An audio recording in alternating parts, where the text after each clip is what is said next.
নমস্কাৰ এই মুহূৰ্তত আহি পৰিছে ৰাতিপুৱাৰ কিবা এটা বিগ ব্ৰেকিং নিউজ। আজি হৈছে 23 জুন। গোটেই অসম তথা ভাৰতৰ বিভিন্ন প্ৰান্তৰ পৰা যুগুত হৈছে কিবা এটা গুৰুত্বপূৰ্ণ খবৰ। কিয়নো লাখ লাখ পিএম কিষাণৰ হিতাধিকাৰীৰ বাবে এটা গুৰুত্বপূৰ্ণ খবৰ।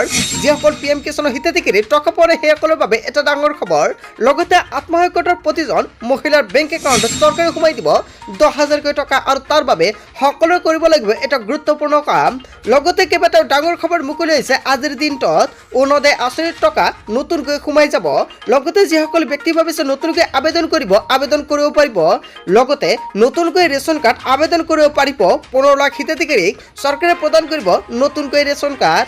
আজিৰ আমাৰ প্ৰথমটো খুবেই গুৰুত্বপূৰ্ণ খবৰ হৈছে পিএম কিষাণৰ বাবে এটা ডাঙৰ খবৰ।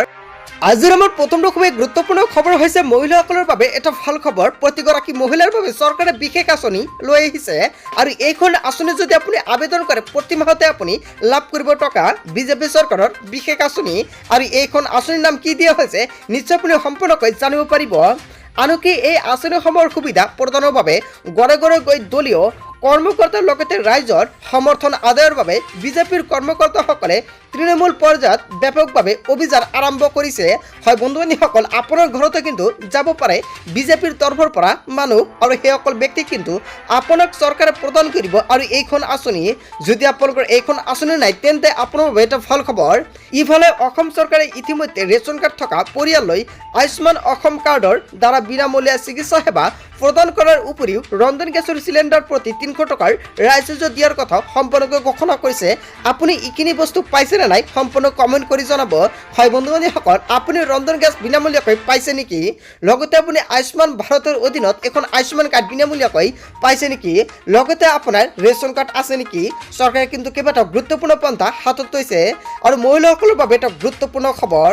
কিয়নো প্ৰতিগৰাকী মহিলাৰ বাবে এটা ভাল খবৰ। অবিবাহিত, বিধৱা আৰু নিম্ন উপাৰ্জন থকা পৰিয়ালৰ মহিলাসকলক প্ৰতিমাহে 1250 টকাকৈ আদায় দিয়াৰ আকৰ্ষণীয় অৰুণোদয় আঁচনিৰ ধন বৃদ্ধিৰ প্ৰতিশ্ৰুতি দিয়াৰ লগতে মহিলাসকলৰ উদ্যমিতা বিকাশৰ বাবে আঁচনি এখনো আৰম্ভ কৰিছে। আৰু এই আঁচনিৰ অধীনত আত্মসহায়ক গোটত থকা মহিলাসকলক 10,000কৈ টকা কিন্তু চৰকাৰে প্ৰদান কৰিব আৰু আত্মসহায়ক গোটৰ মহিলাসকলক 1 লাখ টকা পৰ্যন্ত সাহায্য আগবঢ়োৱা হ'ব। হয় বন্ধু বান্ধৱীসকল, প্ৰথম পৰ্যায়ত কিন্তু আপোনালোকক 10,000কৈ টকা প্ৰদান কৰিব চৰকাৰে আৰু তাৰপিছত কিন্তু টকাটো লাহে লাহে বৃদ্ধি হৈ যাব। আৰু ইফালে বছৰি 4 লাখ টকা উপাৰ্জন কৰা পৰিয়ালক ৰেচন কাৰ্ডৰ জৰিয়তে বিনামূলীয়াকৈ চাউল প্ৰদান কৰিছে আৰু বিনামূলীয়া চিকিৎসাৰ সুবিধা দিয়াৰ ব্যৱস্থা কৰাৰ লগতে অংগনবাড়ী কৰ্মীৰ সহায়িকাকৈ এই আঁচনিৰ অন্তৰ্ভুক্ত কৰা হৈছে আৰু যাৰ ফলত 1.21 লাখ মহিলা উপকৃত হ'ব বুলি কোৱা হৈছে। আৰু উল্লেখ্য যে বিগত বিধানসভাৰ নিৰ্বাচনৰ সময়ত বিজেপিয়ে মাইক্ৰ' ফাইনেন্সৰ ঋণ ঘূৰাই দিয়াৰ কথা ঘোষণা কৰি ৰাজ্যৰ লাখ লাখ মহিলাৰ ভোট আদায় কৰিবলৈ সক্ষম হৈছে। আৰু অৱশ্যে ক্ষমতালৈ অহাৰ পিছত দলটোৱে মাইক্ৰ' ফাইনেন্সৰ ঋণ আদায় দিয়াৰ নামত এতিয়ালৈকে প্ৰায় 2,000 কোটি টকা ব্যয় কৰিছে। ইফালে নতুন ভোটাৰসকলক আকৰ্ষণ কৰাৰ বাবে চৰকাৰখনে উচ্চতৰ মাধ্যমিকত প্ৰথম বিভাগত উত্তীৰ্ণ হোৱা ছাত্ৰ ছাত্ৰীক স্কুটি প্ৰদান কৰি চমক সৃষ্টি কৰিছে। আনকি উচ্চতৰ মাধ্যমিক চূড়ান্ত পৰীক্ষাত উত্তীৰ্ণ ছাত্ৰসকলক চলিত বৰ্ষত প্ৰথমবাৰৰ বাবে স্কুটি প্ৰদান কৰাও হৈছিল বুলি মন্তব্য কৰিছে।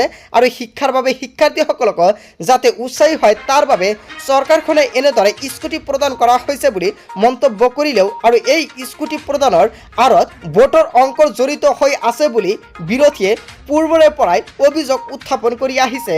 আৰু ইফালে ছাত্ৰ ছাত্ৰীৰ একাউণ্টত চৰকাৰে সোমাই দিব টকা আৰু সেয়া কিন্তু সম্পূৰ্ণকৈ ঘোষণা কৰিছে। হয় বন্ধু বান্ধৱীসকল, আপুনি ঠিকেই শুনিছে।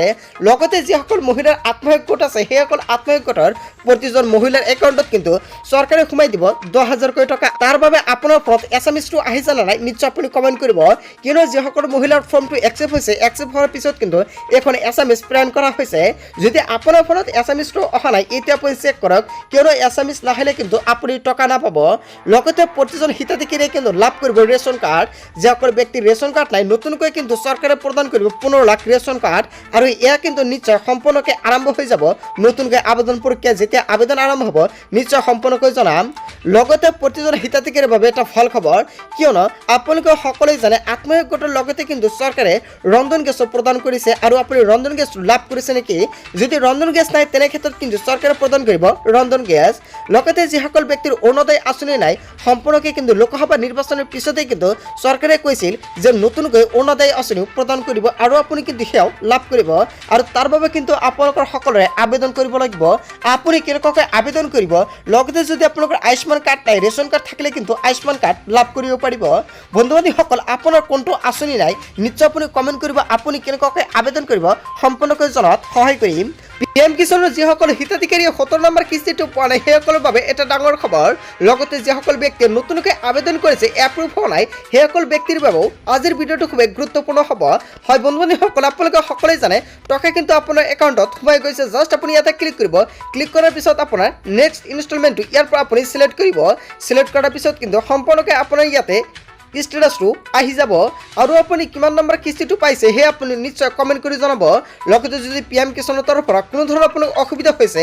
আপোনালোকৰ কোনটো অসুবিধা হৈছে সেই আপোনালোকে নিশ্চয় সম্পূৰ্ণকৈ জনাব আৰু যিসকল ব্যক্তিয়ে টকা পোৱা নাই কিয় পোৱা নাই আজিৰ ভিডিঅ'ত সম্পূৰ্ণকৈ জনাই দিম যিসকল পিএম কিষাণৰ হিতাধিকাৰীয়ে টকা পোৱা নাই সেইসকল হিতাধিকাৰীয়ে প্ৰথমতে চাব লাগিব তিনিটা ষ্টেপ আপুনি প্ৰথমতে এই তিনিটা ষ্টেপ চাই লওক প্ৰথমে চাওক দি আছে লেণ্ড শেডিং তাৰপিছত দি আছে আপোনাৰ ইকেৱাইচি তাৰপিছত দি আছে আপোনাৰ আধাৰ বেংক সম্পূৰ্ণকৈ চাওক এই তিনিটা আপোনালোকৰ সম্পূৰ্ণকৈ ঠিকেই আছে নে নাই ইয়াতে চাওক সম্পূৰ্ণ কিন্তু তিনিটা ষ্টেপি ইয়েছ দি আছে আপোনাৰ তাতে ইয়েছ দি আছে নে নাই চাওক এতিয়াই আপুনি ইয়াতে নিশ্চয় সম্পূৰ্ণকৈ দেখা পাইছে ইয়াতে ইয়েছ দি আছে তাৰপিছত ইয়াতে ইয়েছ দি আছে তাৰপিছত 3 নম্বৰটো ইয়েছ দি আছে ইয়াতে চাওক আপোনাৰ লেণ্ড শেডিং মাটিৰ সকলোখিনি নথিপত্ৰ ঠিকেই আছে তাৰ বাবে ইয়াতে ইয়েছ হৈ আছে তাৰপিছত চাওক ইয়াতে ইকেৱাইচি ষ্টেটাছ ইয়াতে কিন্তু ইকেৱাইচিটো সম্পূৰ্ণ হৈছে তাৰ বাবে ইয়াতে ইয়েছ হৈ গৈছে তাৰপিছত চাওক ইয়াতে আধাৰ বেংক আপোনালোকে যখন আধাৰ কাৰ্ডৰ লগত বেংক একাউণ্ট লিংক সেয়া কিন্তু সম্পূৰ্ণকৈ ইয়েছ আছে তাৰ কাৰণে কিন্তু দেখা পাইছে ইয়াতে গ্ৰীণ কালাৰ হৈ গৈছে আৰু যদি আপোনালোকৰ পিএম কিষাণৰ কোনো ধৰণৰ চাওক ইয়াতে ক্ৰছ এনেকুৱাকৈ দেখুৱাইছে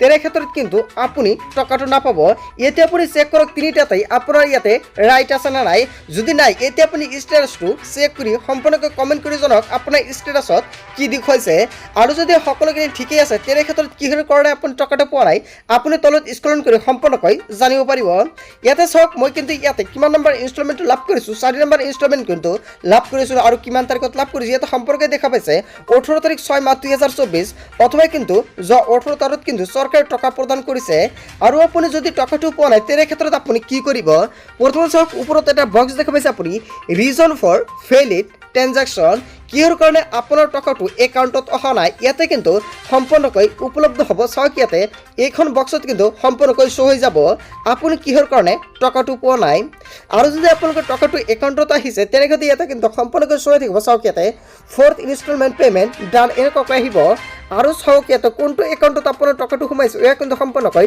দেখুৱাই যাব চাওক ইয়াতে বেংক নেম আপোনাৰ বেংক নেমটো তলত শ্ব' হৈ থাকিব ইণ্ডিয়া পোষ্ট পে'মেণ্ট বেংক মোৰ কিন্তু এইখন একাউণ্টত টকাটো সোমাই গৈছে আৰু আপোনাৰ যদি টকাটো সোমাই নাই তেনে ক্ষেত্ৰত কিহৰ কাৰণে টকাটো সোমাই নাই ইয়াতে ৰিজেকশ্যনত সম্পূৰ্ণকৈ লিখা থাকিব চ' এতিয়া আপুনি চেক কৰক যদি আপোনালোকৰ টকাটো সোমোৱা নাই এই ৰিজেকশ্যনত কি লিখা আছে নিশ্চয় যদি কিবা লিখা আছে আপুনি কমেণ্ট কৰি জনাব নিশ্চয় আপোনালোকক সম্পূৰ্ণকৈ সহায় কৰা হ'ব লগতে যিসকল ব্যক্তিয়ে ভাবিছে নতুনকৈ পিএম কিষাণৰ বাবে আবেদন কৰিছে কিন্তু এপ্ৰুভ হোৱা নাই অতি শীঘ্ৰেই এগ্ৰিকালচাৰ অফিচত গৈ আপুনি ভেৰিফাই কৰি লওক আৰু ভেৰিফাই কৰাৰ কাৰণে আপোনাৰ জমাবন্দী কপি লগতে আপোনাৰ আধাৰ কাৰ্ডটো প্ৰয়োজন হ'ব এই দুটা নথি হ'লে সম্পূৰ্ণকৈ আপোনাৰ এপ্ৰুভ কৰিব পাৰিব পিএম কিষাণৰ যিখন এপ্ৰুভ লিষ্ট আৰু সেইখন এপ্ৰুভ লিষ্টত কিন্তু যেতিয়া ভেৰিফাই হ'ব ভেৰিফাই হোৱাৰ পিছতে কিন্তু নামটো উপলব্ধ হ'ব আৰু যিসকল ব্যক্তিৰ পিএম কিষাণৰ কোনো ধৰণৰ অসুবিধা আছে তেনে ক্ষেত্ৰত নিশ্চয় আপুনি কমেণ্ট কৰি জনাব নিশ্চয় আপোনাক সম্পূৰ্ণকৈ সহায় কৰা হ'ব গোটেই অসম তথা ভাৰতৰ বিভিন্ন প্ৰান্তৰ পৰা যুগুত হৈছে কেইবাটাও গুৰুত্বপূৰ্ণ খবৰ এনেবোৰ খবৰ নিতৌ পাই থাকিবলৈ